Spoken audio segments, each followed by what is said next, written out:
Bonjour à tous et bienvenue sur cette vidéo de présentation de Stigen, l'outil de style intégré à nos extensions WordPress. Cet outil vous permet de styler les différents éléments qui sont présentés à vos utilisateurs, tels que les emails ou les widgets. C'est un outil visuel qui ne nécessite pas de connaissances en HTML ou en CSS.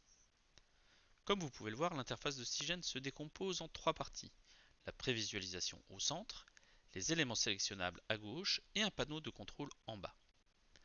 Pour pouvoir modifier l'aspect d'un élément, plusieurs possibilités s'offrent à vous. Vous pouvez le sélectionner dans la liste de gauche ou cliquer directement sur l'élément souhaité dans la partie de prévisualisation. Lorsque vous sélectionnez un élément, un nouveau panneau apparaît dans l'espace supérieur de Stigen. Il est composé de différents onglets vous permettant de styler différents aspects de l'élément. Vous pouvez tout d'abord changer les couleurs de texte et de fond de votre élément. Vous avez ensuite les propriétés relatives au texte, telles que la police de caractère utilisée, la taille ou l'alignement.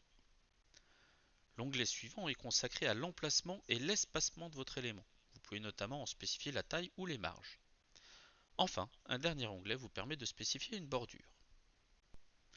Vous noterez que dans la liste de gauche, certains éléments sont accompagnés d'un petit icône de plume. Cela signifie que pour ces éléments, vous pouvez, en plus du style, modifier le contenu. Dans le cas où vous sélectionnez un élément dont le texte est modifiable, un quatrième onglet est disponible. Vous pouvez y modifier le contenu de l'élément. Le code HTML est autorisé dans cette partie, ce qui vous permet par exemple d'y ajouter des liens vers votre site. Une fois que vous avez fini de saisir votre texte, cliquez simplement sur le bouton Apply pour voir le résultat apparaître. J'aimerais aussi changer la couleur du bandeau d'en-tête de notre mail.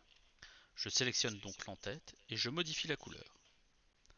Comme vous le constatez, dès que vous modifiez une valeur, elle est immédiatement répercutée sur l'élément dans le cadre de prévisualisation.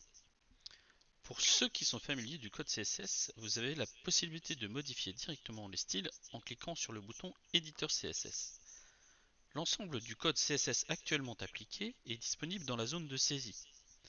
Vous pouvez modifier, ajouter ou supprimer des styles à votre convenance. Là aussi, quand vous modifiez une valeur, elle est automatiquement appliquée dans le cadre de prévisualisation.